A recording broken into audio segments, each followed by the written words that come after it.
பச்சை நிற புடவையாக அணிந்து கொண்டு ஒரு தாய் சக்தி சுற்றி வருவது போன்று தெரிந்தது.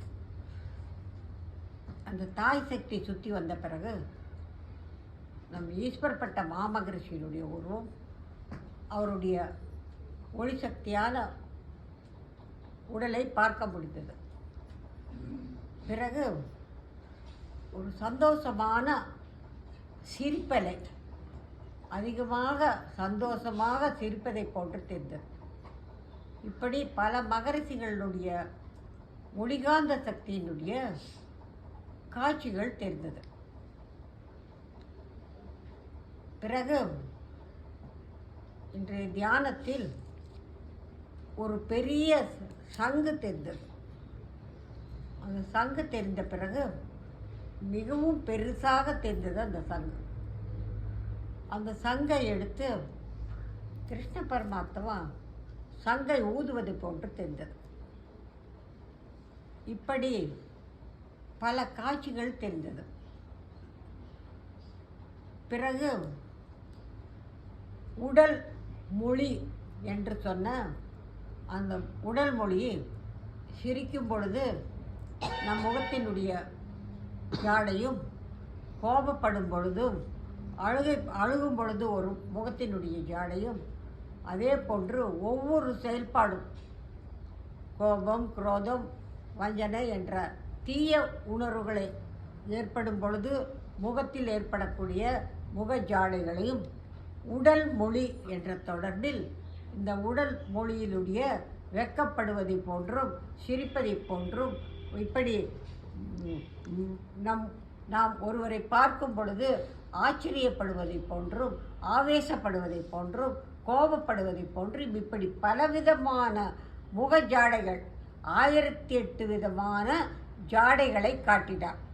முகத்தினுடைய ஜாடையை காட்டினார். அப்பொழுது அந்த முகத்தில் ஏற்படக்கூடிய ஜாடையை கொண்டு உடல் மொழி என்று அந்த உடலிலேயே மொழிகள். இப்பொழுது நாம் ஒவ்வொரு ஊரிலும் ஒவ்வொரு மொழியை பேசுகின்றோம். அவரவர்கள் புரியக்கூடிய நிலையில் மனிதர்கள்தான் மொழிகளை பேசுகின்றோம். இதில் எது முதல் எதில் கடைசி என்பதெல்லாம் அவரவர்கள் வாழ்ந்த வாழ்க்கையினுடைய தொடர்பில் அங்கங்கு பேசக்கூடிய உண்மை நிலை. ஆனால் இந்த உடல் மொழியை வைத்துத்தான் அனைத்து உண்மைகளையும் மகரிஷிகள் நமக்கு காட்டினார்கள். சங்கு காட்டினார்கள் என்றால் சங்கினுடைய ஒலி நாதத்தை காட்டி, இதை போன்று இயற்கையினுடைய தன்மையில் பலவிதமான உண்மைகள் இந்த பூமியில் வளர்ந்தது.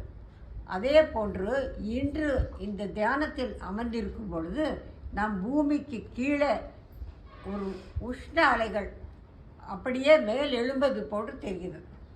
நீங்களே கூட தியானத்தில் இப்பொழுது அமர்ந்திருக்கும் பொழுது உணர்ந்திருப்பீர்கள்.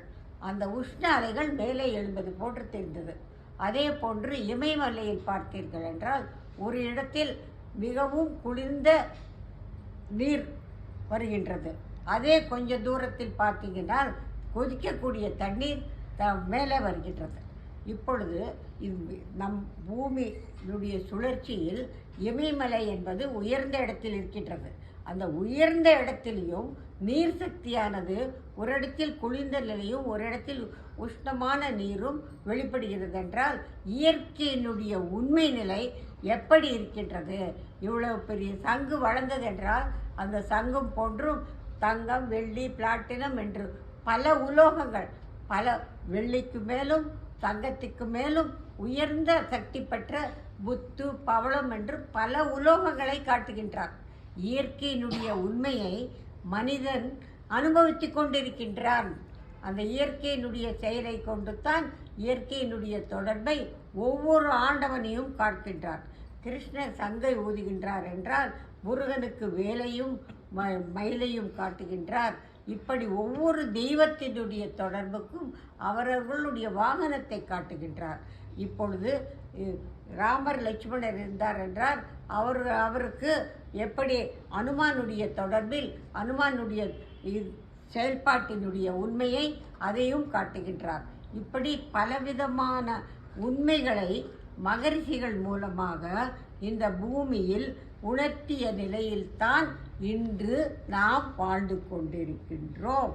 உடல் மொழியை கொண்டுத்தான் நம் மொழி உருவானது. அந்த மொழியினுடைய தன்மை கொண்டுத்தான் இன்று மனிதனுக்கு மட்டும்தான் அந்த பேசக்கூடிய சக்தி உண்டு. மனிதன்தான் மனிதனுடைய உண்மை நிலை உணரக்கூடிய தன்மை அவனுடைய சொல்லாற்றலை கொண்டுத்தான் வெளிப்படுகின்றது.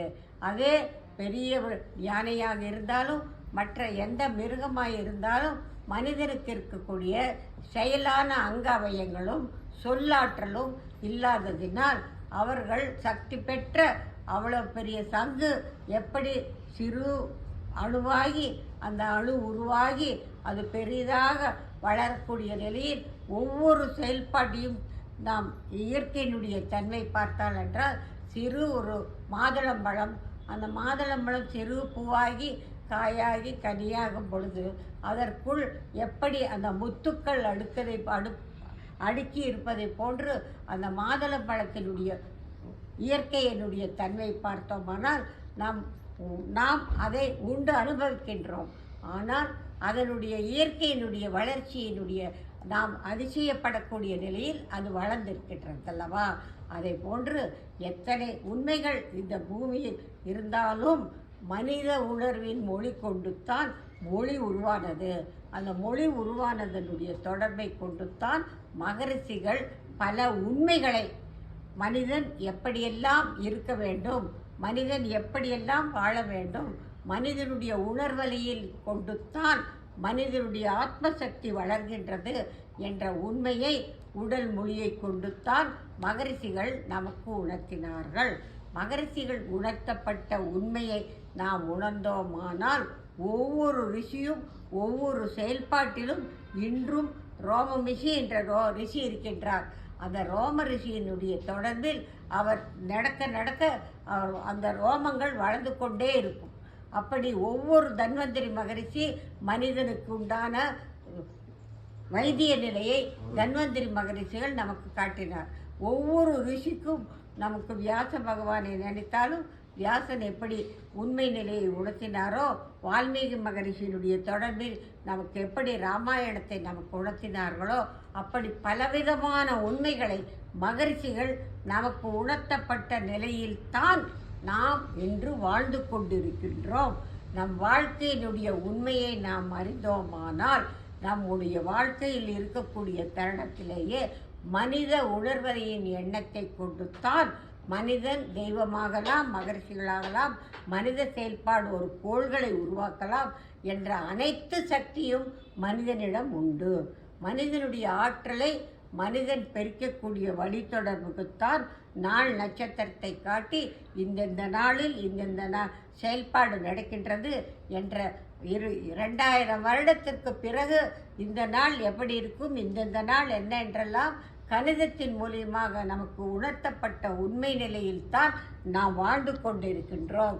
நம் வாழ்க்கையினுடைய உண்மையை உணர்ந்து ஒவ்வொருவருமே வாழ்நாளில் நாம் எடுக்கக்கூடிய சுவாச அலையின் மூச்சை கொண்டுத்தான் உயர்காந்த சக்தியின் உண்மையை அறிந்து வாழ்வோமாக.